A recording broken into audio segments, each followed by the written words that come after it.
ബഹ്റൈനിലെ വിമാനത്താവളങ്ങളെ ദുരന്തങ്ങൾ നേരിടാൻ സജ്ജമാക്കുന്ന gate airport ready for disaster പദ്ധതിയുടെ ആദ്യഘട്ടത്തിന് ബഹ്റൈനിൽ തുടക്കമായി. ആഭ്യന്തരമന്ത്രിയുടെ നിർദ്ദേശപ്രകാരമാണ് പദ്ധതി ആരംഭിച്ചത്.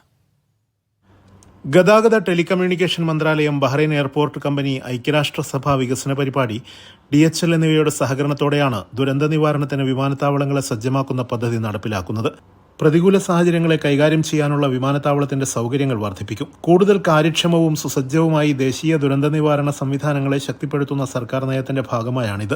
ആഭ്യന്തരമന്ത്രിയും സിവിൽ ഡിഫൻസ് കൌൺസിൽ ചെയർമാനുമായ general Sheikh Rashid bin Abdulla Al ഖലീഫയുടെ നിർദ്ദേശപ്രകാരം പബ്ലിക് സെക്യൂരിറ്റി ചീഫും സിവിൽ എമർജൻസി മാനേജ്മെന്റ് ദേശീയ സമിതി ചെയർമാനുമായ lieutenant general Tariq Al Hassan പദ്ധതിയുടെ ഉദ്ഘാടനം നിർവഹിച്ചു. വിമാനത്താവളങ്ങൾ രാജ്യത്തിന്റെ പരമാധികാരത്തിനും സമ്പദ്വ്യവസ്ഥക്കും നിർണായക പ്രാധാന്യമുള്ള തന്ത്രപ്രധാനമായ കവാടങ്ങളായതിനാൽ ദുരന്തങ്ങളെ നേരിടാൻ ഉയർന്ന തരത്തിലുള്ള സജ്ജീകരണങ്ങൾ അനിവാര്യമാണെന്ന് അദ്ദേഹം പറഞ്ഞു. അന്താരാഷ്ട്ര മാനദണ്ഡങ്ങൾക്കനുസരിച്ച് വിമാനത്താവളങ്ങളിലെ ക്രൈസിസ് മാനേജ്മെന്റ് പ്രോട്ടോകോളുകൾ മെച്ചപ്പെടുത്തുകയാണ് പദ്ധതിയിലൂടെ ലക്ഷ്യമിടുന്നത്. Siraj Pallikkara, media 1, Bahrain.